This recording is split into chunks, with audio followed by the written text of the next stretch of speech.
That's the thing. I feel like that's It's got everything in life. It's got 2 memory card readers. Yeah. And the one memory card reader just doesn't accept a memory card to go in. So I need to take it to Canon. I think there's like something stuck inside the reader. Oh, so it doesn't go in at all? Yeah. Oh, I was about to say maybe it's the type of memory card that you No, use. so I tried with all the memory cards. I've tried with, because they're all the exact same memory cards. Yeah. But it's the one slot just doesn't accept anything to go in. Hectic. Okay. Yeah. All technology. What would technology be without? Yeah, that's true. A bit of failure. Okay, so let's talk about then technology, AI. You obviously as a teacher probably have had kids that has anyone been caught? Because my mom was actually telling me recently of someone that was in the test, in their final exam. I don't know if it was matric finals or whatever it was, but they were caught on ChatGPT busy getting answers. Yeah, so that's like our biggest problem that we're starting to flow into now. And I don't think it's just high school. I think it's university level as well. From being an English teacher perspective, we can't really stop it. That's the reality at the moment. Unless it's in a test and you see. Yeah, so like, look, we've got protocols at school for tests and exams. That stuff. There's no phones in the venue, or they're in the venue, but we give the learners little plastic sleeves or Ziploc bags, put their phone in it just so it doesn't damage the phone and scratch it, then they put it underneath their chair. Yeah. That way we can kind of see that it's there. If not, it's in their school bag outside. So that eliminates the whole AI aspect from tests and exams. But essays and that type of stuff, look, it's the same thing. When learners write essays, those are assessments, their phones, same protocols followed with their phones. I think it becomes a bit more challenging when the learners now have to go home and start prepping an essay or do things like that, anything home related. Projects, they do research projects, I think in grade 8 and 9 for English. And the learners, you can see when ChatGPT has been used. And essentially, it's the level of vocabulary. Like as a teacher, you know your learners. You know which learners are stronger than others. And when a weaker learner is using words that you yourself are like, wow, that's impressive, that's when it becomes a little bit fishy. Yeah, I think it's tricky because if you look at it as, we had Google, we had certain things to be able to search. Yeah. And then we still have to formulate and type. And you can Google a different word and then use it. But ChatGPT is creating almost full answers, full essays, long format where the kid doesn't have to do anything. Whereas we would just, what's a better word for? And then go search it. Yes. Yeah, but that's the thing. I think like how we grew up with our AI being around, it was, like you say, Google a word. This is the definition of the word. Okay, cool. I'm going to use this word. And at least that way you've Googled it. So you know when the teacher asks you, okay, Chris, what does this word mean? You're able to be like, yeah, you even use the word. You know what it means. Kids probably aren't even reading the essays. Literally, but that's the thing, because those research projects that we do, if I ask them to go, I don't ask them, they have to. They do a speech on that project. And when they go and do their speech, obviously they've got to make cue cards. That's easy, cool. They go and do that, and then they get to those difficult words. And I get a full printout of their speech, and then they go and read. They get to those words, cannot pronounce it at all. And I'm like, do you even know? At the end of the speech, I'll ask them, and just general questions. Do you know what that word means? Nah, you don't. So I'm like, that's how. But you see, the thing is, we've got to now start developing ways to allow the integration, to allow it to happen, but also not let it take control of the schooling system. But then also developing rubrics where learners aren't going to be marked on specifically, like in a speech, for instance, the words that they've used. You're going to mark them rather on the delivery of the speech. So yes, you might have the best information out there, but if you still can't speak, you're going to lose majority of the marks for your speech, and you're still only get a 50%. That's the way we've got to start going about it. You can't give learners content marks. You're not going to be able to give them content marks because they are saying speeches or writing essays that are based on ChatGPT, and they're flawless. There's no spelling mistakes. The words, the information that's used is unreal.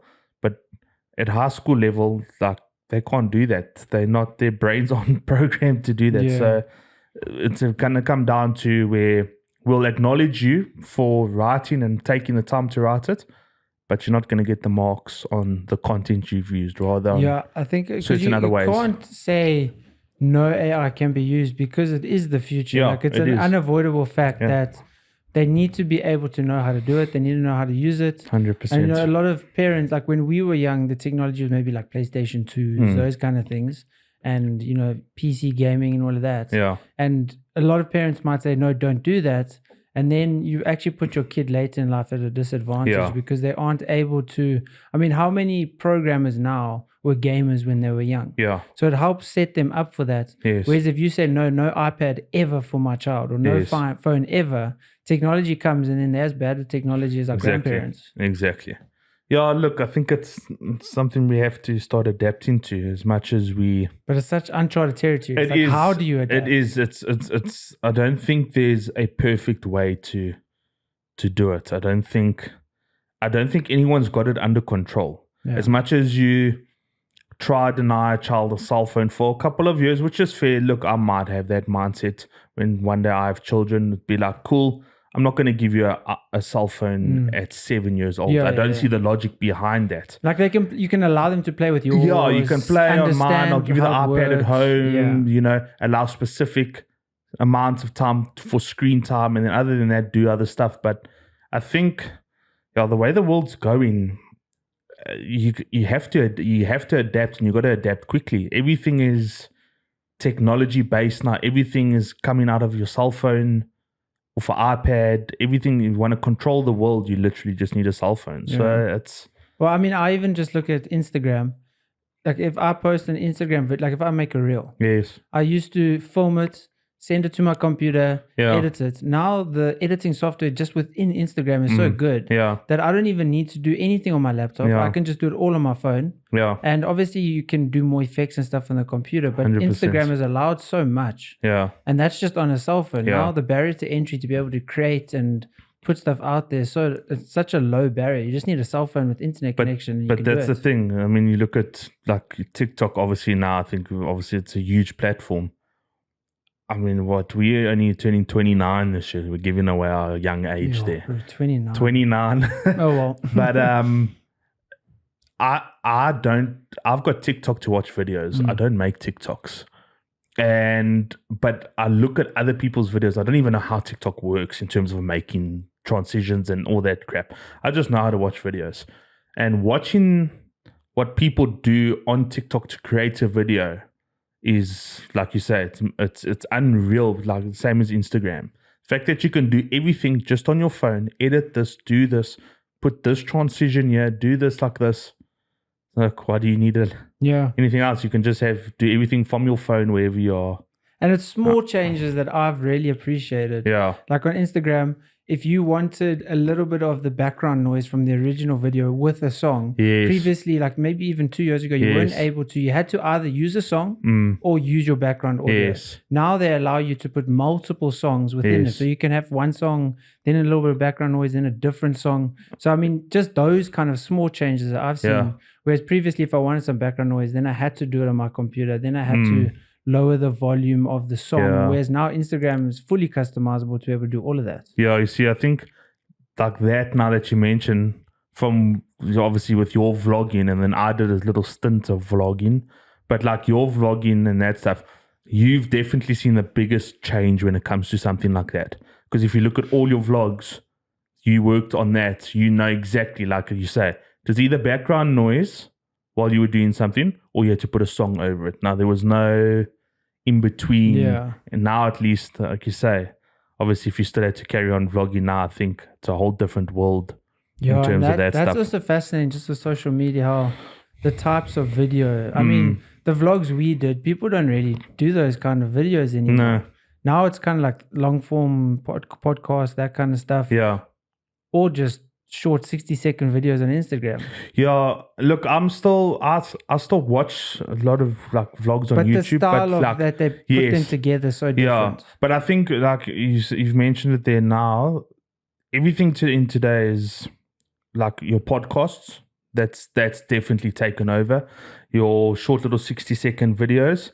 But then your vloggers nowadays, it's also everything that's just money related. So if you've got a lot of money, you can do whatever you want. Like you can go buy a car and go wreck it and destroy it.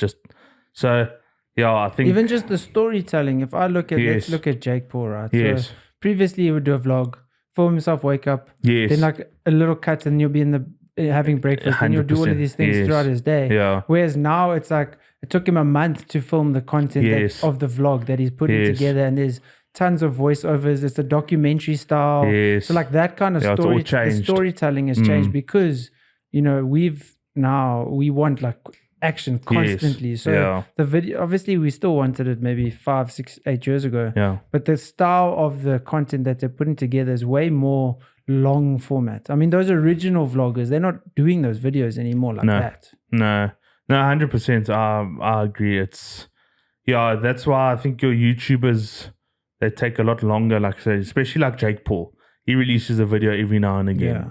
But it's, like you said, a month's worth of work, filming, all of that type of stuff. The vlogs are longer. They're no longer a 10 minutes, 5-minute vlog. It's now, they do, like you say, mini documentaries, almost 45 to 50 minutes long, depending obviously on the person. But it's nice to see. It's changed a lot. Yeah. And I know I'm a big YouTube fan and enjoy all of that stuff. So I'm captivated. Like I have to watch YouTube religiously. So would you it's rather addiction, you prefer YouTube as opposed to like Netflix?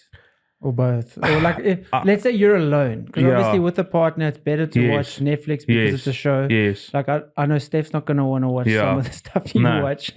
So if you're alone, you'd say you'd prefer Netflix. I mean, YouTube. I'm lean more towards YouTube. The only time I'll switch over to Netflix is if my YouTube videos are done. So my YouTube, it's a variety, a bunch of gaming stuff, your vloggers, a lot of car stuff, a lot of motocross stuff. And then once that's done, and then the gym stuff as well. And then when I'm done with that, then I go on to Netflix. Reason I'm not on Netflix that much is because I've got to find something that captivates me. It's difficult, bro. I'm struggling to be entertained. Yeah. But that's the thing. You got to ask, like, everyone we sit down with now, what are you currently watching? That's the topic of conversation. What are you watching at the moment? I'm watching this, this, and this. Because it's like, okay, cool. I haven't watched that. I'm going to give it a go. Because my Netflix consists of rewatching Big Bang Theory for about the 20th time, Friends for about the 15th. I am watching Peaky Blinders again for the second time round. So I'm only doing that twice just because these people are badasses. Dude, I'm on the 6th season now and I'm watching it. Yeah. Because I was really demotivated with work towards the end of last year. Yeah. And I was like, I know this inspires me. These oaks inspire me so much to just go and get what I want. Exactly. And so that for me captivates me. But it's like Suits as what captivates me just because like Harvey's so cool. So he's like motivating. So I think unless I'm motivated or I'm laughing, it's difficult for me to be entertained. I mean, 3 or 4 years ago, even just the change from then, I would be able to watch a movie or watch the series just on like the cinematography and the camera angles and all of that. Whereas I've already changed so much to now it's just like, give me action, give me humor. But that's also why there's things like Big Bang Theory, Friends, where they're 20 minutes, 22 minutes, whatever, are nice and entertaining. And that's where comedy is. You don't see comedies for like, okay, some do. Yeah, not like 50-minute shows. Yeah, not sitcoms. Sitcoms is like max 30. Yeah. No, that's the thing. But like Big Bang and Friends, that's just background noise. It's there. You've seen it. You don't need to concentrate. You can hear a little bit. You know the rest of the joke. Exactly. You can sit at home. You can do what you got to do and have that on in the background. Whereas your other things, but even shows, the fact that we have to have something on the background. Oh yeah, that's real. Like I need to, if I'm cooking, I either need to probably put music on. Or listen to a podcast. Or have some show going on in the background. Yeah. It's just crazy how our attention... Well, I'm like that if I go to bed at night. I cannot fall asleep at night. And it's probably so bad. I'm pretty sure if there were doctors sitting next to us here now, they would be like, advising us that's incorrect. You can't do that because it's just going to mess with your brain and all of this magnetic activity, whatever. I don't care. But I need white noise in the background. And my white noise is the TV.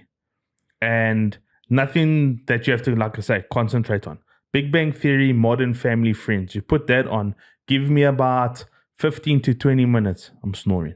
I'm done. I'm out. I'm sure there obviously must be studies on that, but I wonder what it is. Maybe it's just comfort. So then it makes you relax. And possibly. Maybe, I know, I like when growing up, I used to always enjoy falling asleep, like hearing my parents talking or hearing my dad listening to music, like in a different room. I think it's also that sense of comfort and like familiarity. 100%. No, I think,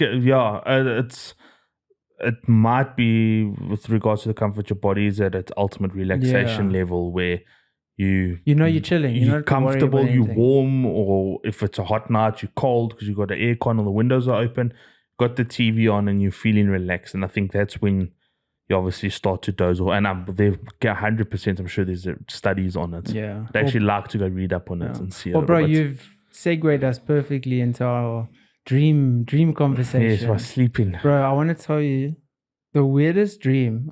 Maybe it's not even the weirdest dream, but I had a dream once about Drax. Okay.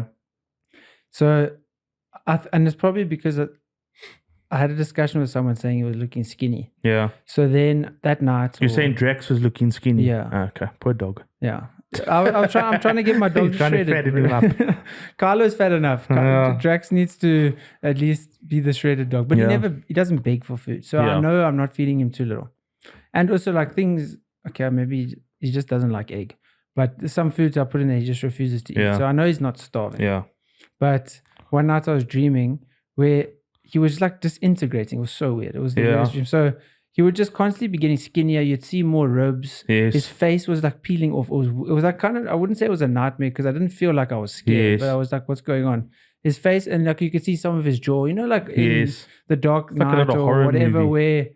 Where Two-Face has, like you can see his jaw. Yes. Yeah. So it was kind of like that with Drax. And then eventually he just got smaller and smaller and smaller, and he turned into a prawn shell. Like the shell of a prawn. Yes. That's what that's what he turned into. Yeah. And then he fell into a drawer. Oh no. And that was the dream. Fuck, poor Drax. Bro, I mean, what kind of a weird dream is that? And isn't it fascinating? Because I had that, it was like a night or two after I had that discussion of him being skinnier. Subconsciously, I must have been thinking about it, and then it led into me having a dream about it. Yeah, look, I think in terms of dreams and that type of stuff, I wish I could recall all of my dreams.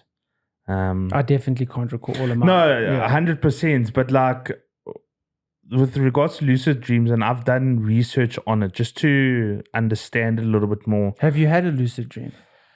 I watched videos on it the one time, and when you brought it up today, I was like, oh, that sounds familiar. And it took me back to like in terms of having a lucid dream. And when I watched videos on lucid dreams itself, it says it's essentially meant to be like a calming kind of dream where you obviously know what it means. It's in full control of your dream, and you can do whatever, you can create whatever in your dream. And then the one video I watched on it, I actually had the dream. They mentioned the word flying in that video, and they were like, obviously you've got control of your dream and your thoughts in that dream. And one of the things a lot of people tend to do is fly. And that ticked my mind straight over. And I was like, I've actually had that dream multiple times where I've been surrounded by a whole bunch of people and all of that stuff. And I've literally been able to run, jump, kick off the ground and start flying. And sometimes it takes a while to get going, but then eventually I get that one jump where I like fly. Yeah. And it's like, this is flipping cool. Because I've had lucid dreams, but the moment I realize I'm dreaming, I wake up. Yes, because you can control it. Yeah. No, but so a lot of people, like they have that feeling of like, oh, hectic, I'm dreaming. Yeah, you're dreaming. And then you wake up. Yes. Whereas I've never been able, maybe I have, but I felt like I've never been able to, oh, okay, I'm dreaming. Okay, cool, let's play around. Yes. Here. I don't think I've really had a lucid dream like that. No.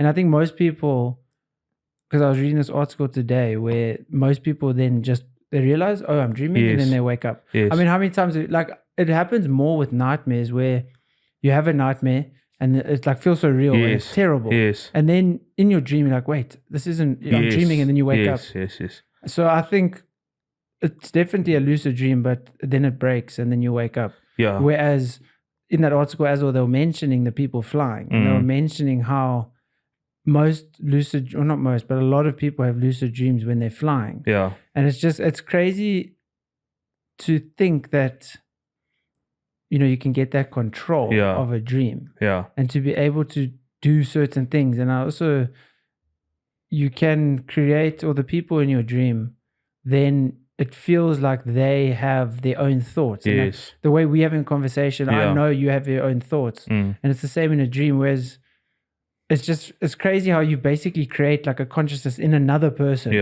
that is in your dream. Yeah.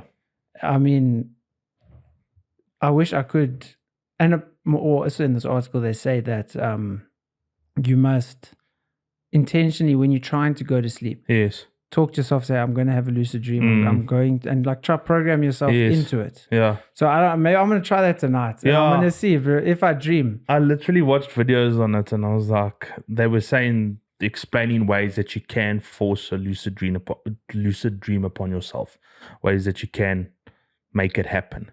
So I was like, cool, I'm also down to try it. So if they said that's one of the ways, I'll be like, cool, let's see if it works. Because I know they said, what was it? That obviously that you are dreaming. That's where the lucid dream part comes in. Like, you are dreaming, so you're able to control it in a way.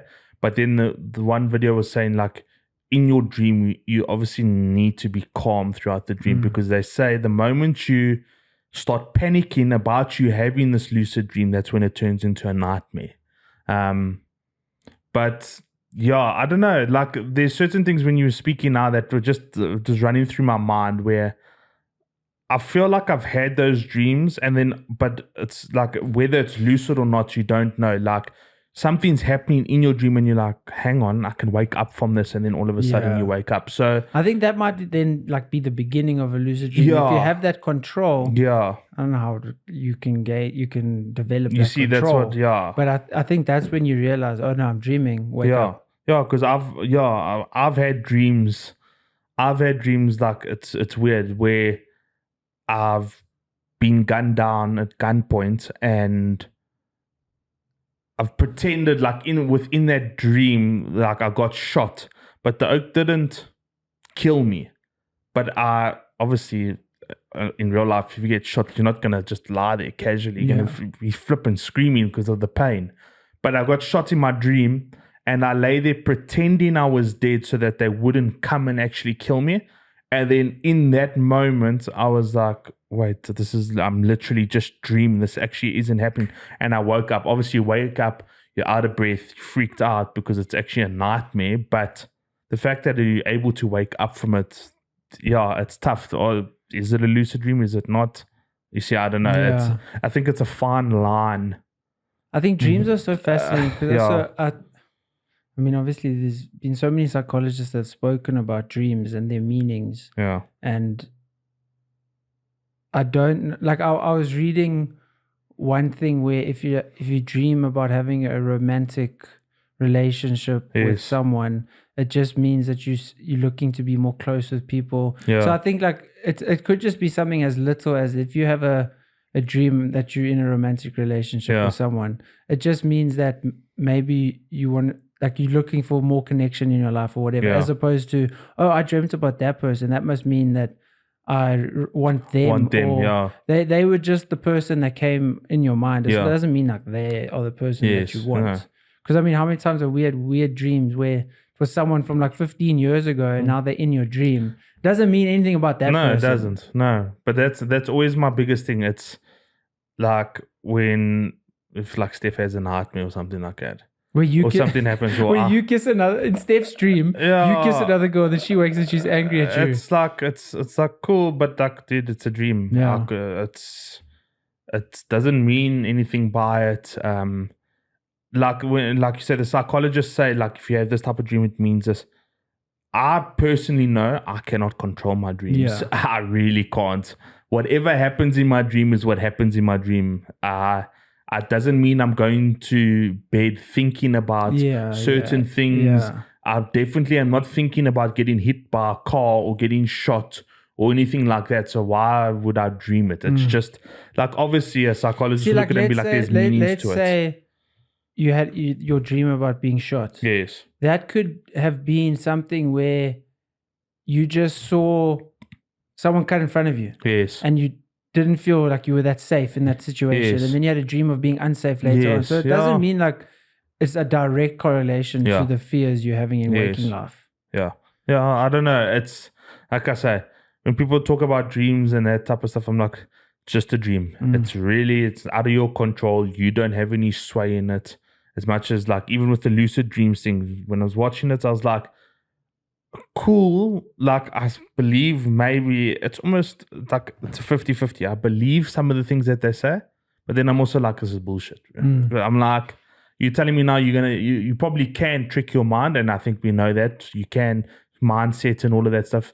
But like, I'm like, can you really tell yourself at night, I'm gonna have a lucid dream, and then I think you definitely can't say, okay, tonight I'm gonna have a lucid dream about being with a supermodel and having this car. Exactly. So it's more just, okay, I'm gonna have a lucid dream, and whatever dream comes up, maybe then you can semi-take control. It's not like you can suddenly become a superhero in your dream and, okay, no, let's take that wall away. It's not like Fortnite where suddenly you're dreaming and you can build and you can do all of that. I think your whatever your mind, whatever's processing through your mind at that particular time, or that has been going through your mind recently or over a couple of months, I think those types of things. But like, then you go in and say, someone from your 15 years ago is now in your dream 15 years later, and you're like, how? I wasn't even thinking about you. I didn't even know you were still alive, but you're in my dream. So it's a tough line. It's fascinating. I had a dream once where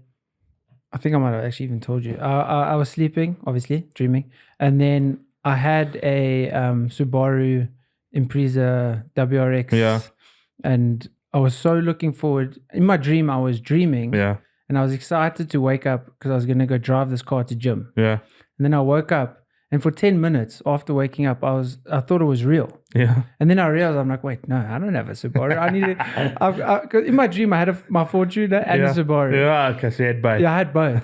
So I was like, okay, cool. I'm so excited to drive my new Subaru to gym. And then I woke up, realized after a while, I'm like, oh man, I actually don't have that car. But it was just weird because, I mean, I woke up. Yeah. And for a while, I mean, I've had nightmares where someone would die and then I will kind of wake up. Yeah. I'll be like, flip, man. This is so. And then it's like, oh, wait, no, that's not true. That's not real. No, but you see, but it sits with you for a little bit. Yeah. After a while, I mean, like I've had, and I'm pretty sure there's people out there as well that have those scary, real paranormal activity dreams. Like I've had a dream before I woke up. Well, it wasn't even a dream. I was in bed sleeping. And then I just happened to wake up and there was something standing in front of me. And I was like... What do you think that is, bro?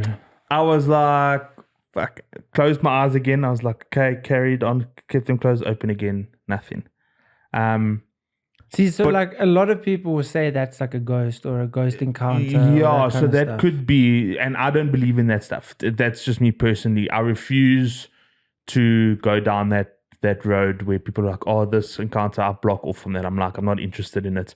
Look, I'm not saying it's not real. Yes, it probably is real, but I don't want to entertain the whole idea of it. There's dimensions, or like there's reality. So if you look at how a snake sees reality, like I think snakes see in like infrared or whatever. Yes. So they see a different reality than what we see. We see in our 4D, I don't know, multicolored life. Yeah. And we say this is the reality. Yeah. But is it if the snakes are seeing that as that reality and they're seeing different colors, and so what is the true reality? So I think there are things in this world that we can't see because of our senses of our eyes. Yes. You know, our sense organs work in a particular way. I mean, we can't feel and interpret like sound waves, but then dolphins and all of those kind of animals can communicate, and bats and like use echolocation. So I think there's so much that we just assume because maybe we're the smartest on earth that ours is the most accurate of what reality is, and it probably is. Yeah. Because we're the smartest and we can do all that, but we can't see in infrared. We can't see in all these different ways. Obviously, we can maybe create technology that can see like that, but I think it's just fascinating. There's definitely, I wouldn't say there's another like, it's not like Stranger Things where there's another reality and there's ghosts and monsters and all of that. 100%. But I would need to personally see a ghost and have an actual interaction to be able to believe. Yes, I feel I'm the same. But also, like so let's say you had one, right? You saw whatever you saw. It could have just been you waking up and like there was a slight blur, and then if you believed in it, then you would just jump to the conclusion that it was a ghost. But that was also, I think, it happened when I was a lot younger. I had it was like a Harry Potter, what are the things that hang from the roof? A mobile, those mobile things, but it was a Harry Potter one. And if I recall that dream in terms of that thing was hanging from the roof, and waking up, I saw that and it looked like a figured shaped thing. Went back to sleep, woke up again, and then I came to the realization, I was like, okay, it could have actually just been that because it's round, circular, all of that type of stuff. But yeah, it depends, bro. I do weird shit when I sleep, bro. I sleepwalk. I try to take the TV off the wall mount the other night. I apparently sat up in my sleep the other night and spoke again. So yeah, I do odd things, bro. Me and sleep, I don't know. I've got a mate who, Robin Swanepoel. Yes. He gets like night terrors. Yes. And the one situation, his wife was telling me that he like jumped up and thought she was attacking him. Yeah. And then she had to like wake him up and be like, Robin, it's just me. Yes. And then he woke up and then he realized what he was doing. I've had the same thing with Steph staying early on in our relationship. It was also the same thing. Woke up, thought someone was came into the room and was coming towards us, and I just started swinging. Just started going boss like mad, and then I woke up and realized like nothing's happening. Yeah. So I've had a few of those interactions too. It's so weird. Aliens, bro. That's also I don't know if I would like to believe in aliens. I think it's a tough one. There was something I watched the other day with UFOs. I think it's on Netflix. It's either on Netflix or it's on Prime. There's documentaries on it as well they're talking about that. Yeah, I don't know. It's a gray area as well to talk about or to because just think there's not enough proof that they exist. Yeah, it's safer to say that they at least haven't come to Earth. If they did exist, I don't believe it. Yeah, I don't believe in aliens. Yeah, but I mean, we know nothing about our universe. No, we don't. So to assume that there isn't factually could be wrong. Yeah.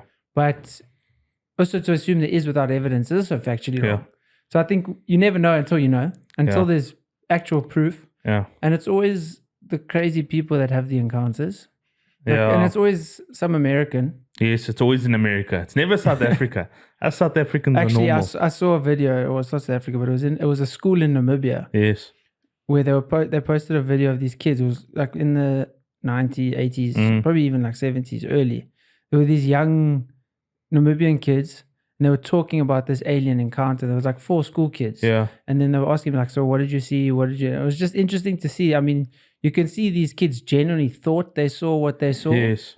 But I mean, there's not enough evidence anywhere. Yeah, to say that is true. Yeah, like if you look at like the documentaries and all of that type of stuff, it's not photo evidence. It's people with their phones, and then there's a dot in the sky, and they're like, "That's a UFO," and you're like, "Are you sure your camera wasn't dirty? Are you sure you just?" Yeah, we've got such great technology, but when it comes to taking a picture of aliens, it's terrible. Yeah, we can't. The quality is always bad. Exactly, we can't get it right when it comes to that. So it's like, cool, how but then you do see some of the things like lights in the sky, and it's like that's very odd. I don't know. It's Is that AI? It's cool to believe. You know what? Flipping hell. If there are aliens, cool. I dig it. I'm down. I'll happily meet one and say what's up. Unless they're gonna destroy Earth. Yes, unless they're gonna destroy Earth. But otherwise, I mean, if they really were aliens, I mean, and they're friendly, cool. Yeah, why not? Have you watched the movie Paul?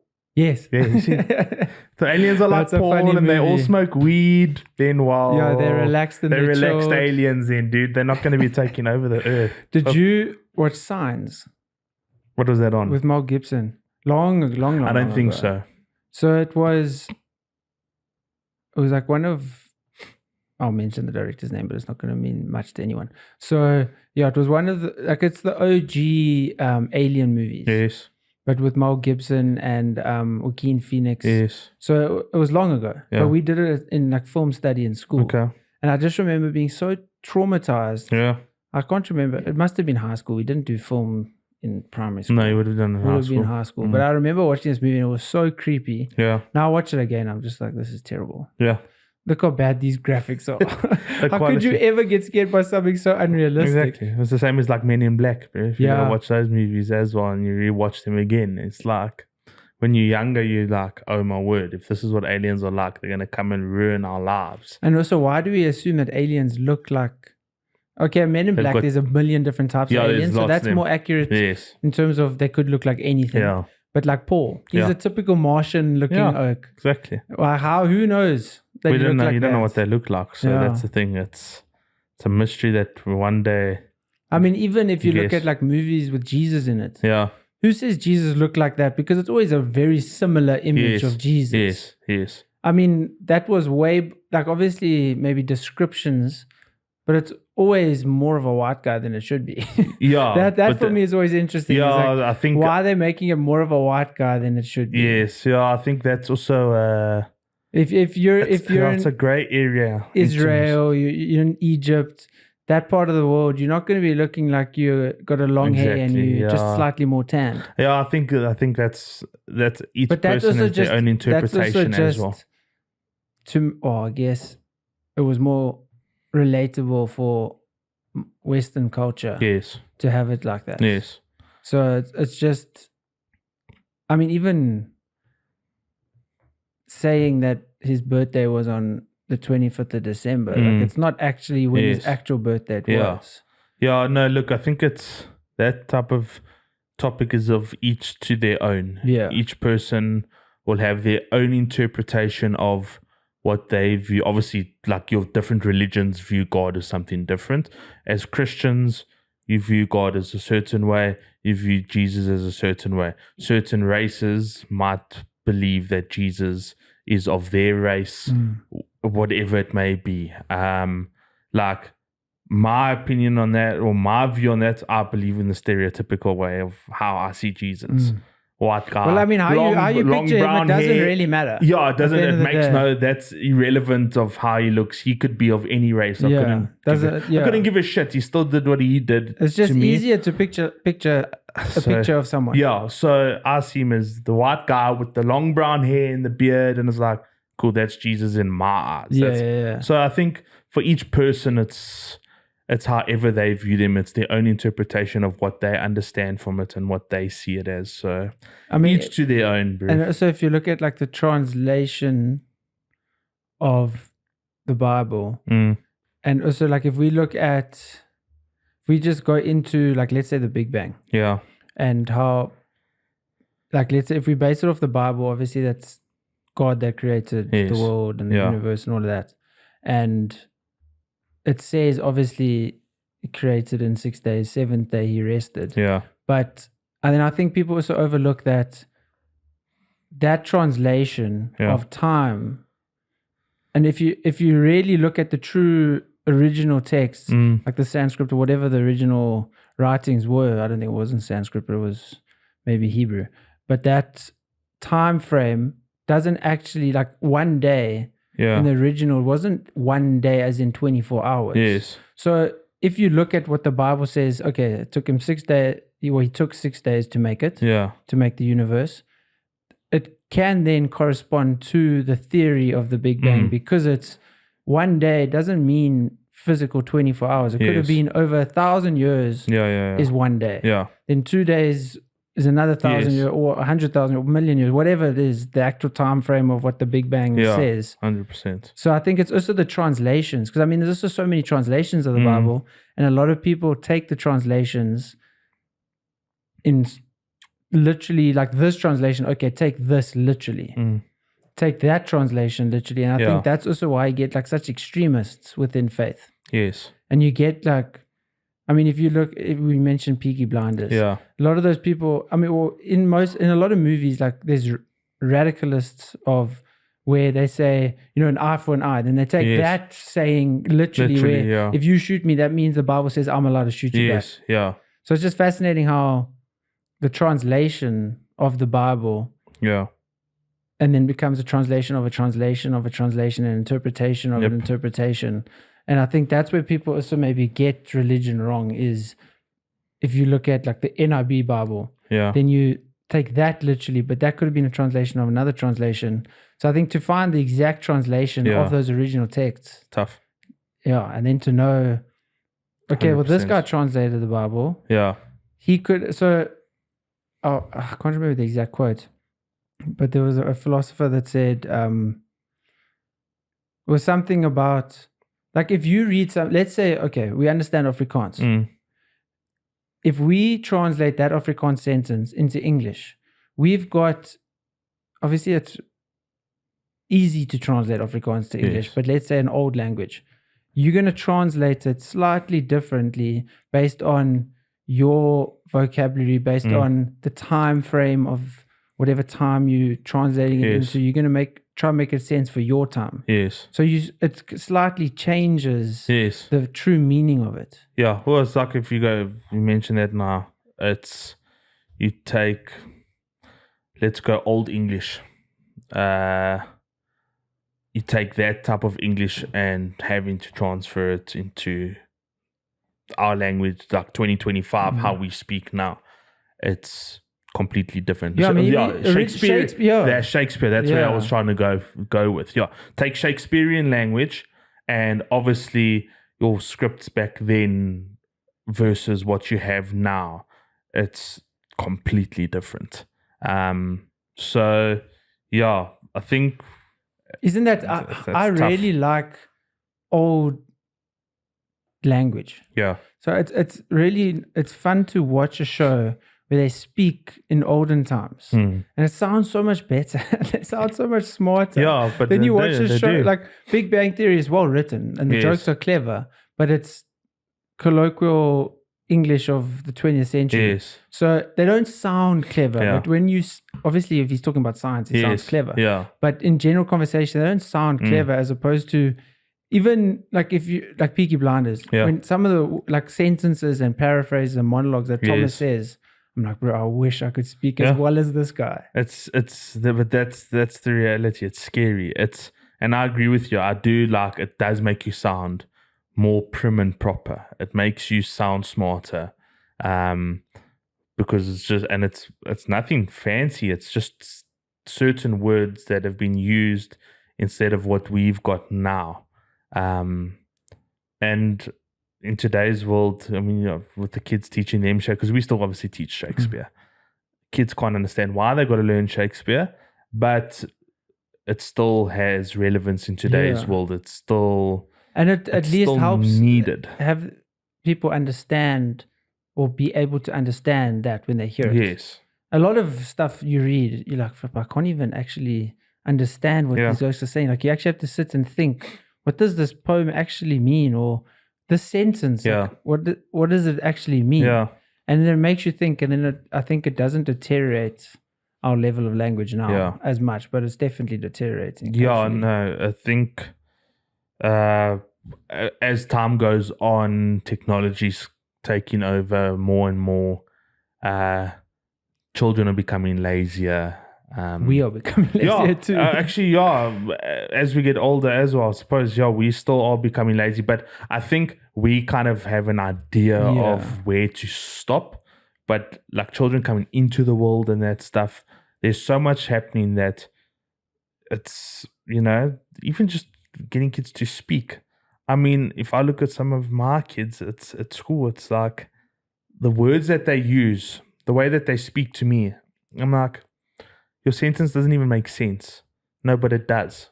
I'm like, no, it doesn't, because they speak whatever colloquial language they've learned from their friends, and that's the local talk now, or it's the new words that are in, and I'm like, your sentence does not make sense.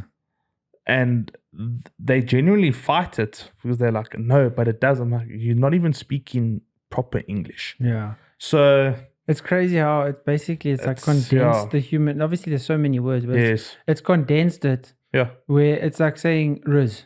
Yes. Everyone understands what Riz means. Yeah. But if Shakespeare had to say the way he spoke to her was like this and this and that, like he would say it in this long sentence. Exactly. And it could actually have the same meaning, because when you say Riz, you know, okay, he's chatting her up. Yeah. You might picture in a club environment, you might picture talking to her on the phone, you might so there's a lot that can go into it. Yeah. But it is just the slang Urban Dictionary type word that has regressed human language. And I think that's the way I've it goes. definitely tried.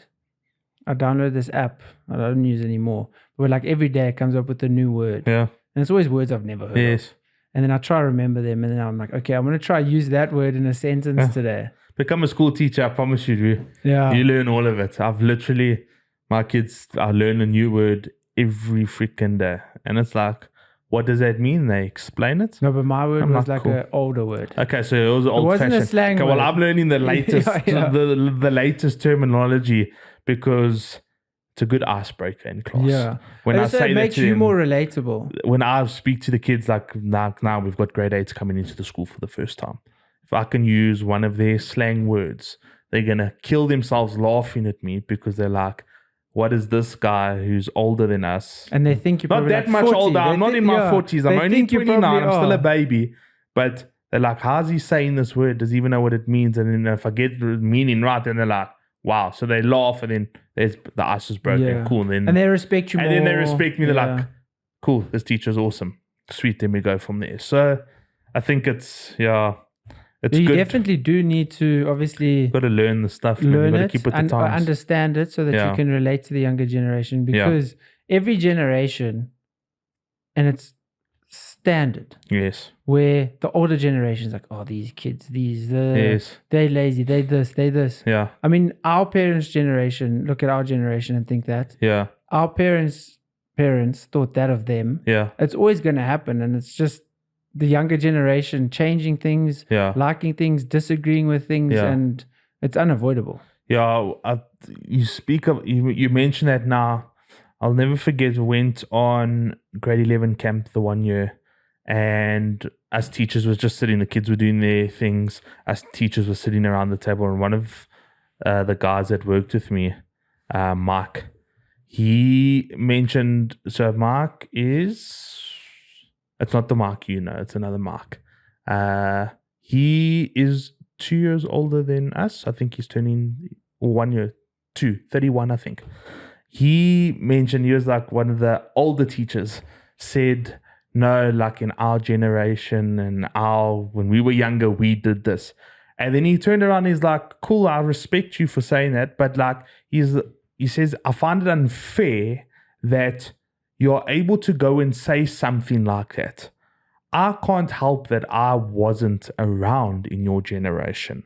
I can't help that I can't do what you did now, because what you could do back then was okay. Maybe it was safe. Like saying, what's the general one? We walked to school. We didn't have cars. We couldn't do this, all of that stuff. Our parents didn't want to drop us.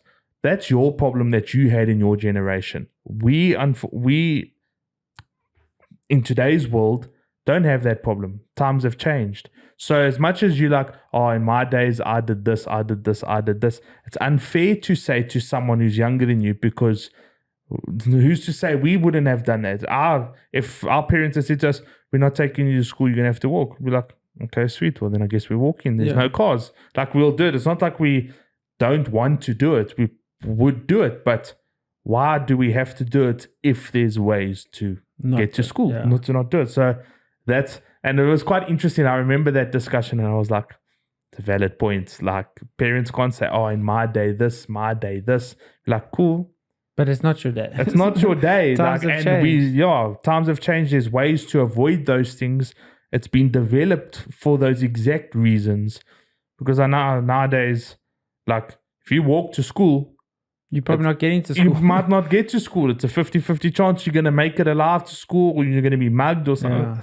It's things like that. So, but I mean, I remember reading a quote, and it was actually on this exact topic. It was something about some US president in like the 20s or something. Yeah. Where he said something about if his wife talks back to him, you give her a backhand or something, and it was acceptable for the time. Yes.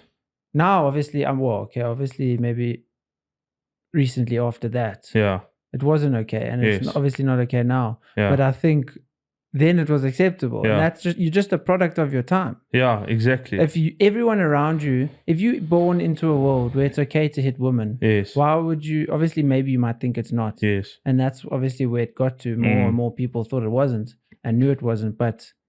You're a product, like if you're born into Nazi Germany and everyone around you is part of, Hitler's regime and all that, like that's just standard for you. Yes. That's normal. Yeah, that's what you know. Like that's all you know. And how can you do that? Like, with the army, our parents, might have gone to the army, that kind of stuff. Yeah. And then they say, you got no discipline. You need to, we went to the army, we got told, it's like, okay, well, what army could I have gone to? Or what could I have done? Exactly. And that's the biggest one. And I know, especially from like from dad's perspective, they're the ones that do that. It's like, oh, I was in the army, and if you did this, we got jacked this many times and got hit like this. And I'm like, well, who's to say if our army was in good shape and we could go join the army, we would go and join the army. Like, in today's world, in 2025, if we had to, and there was, wars the way there was when they were, then the youth would. Yeah. I would like. I would have loved to have. But that's what I say. Like, if I'm not scared to go and do something like that, I'm all for that. I would be like, if in 2025 they're like, cool.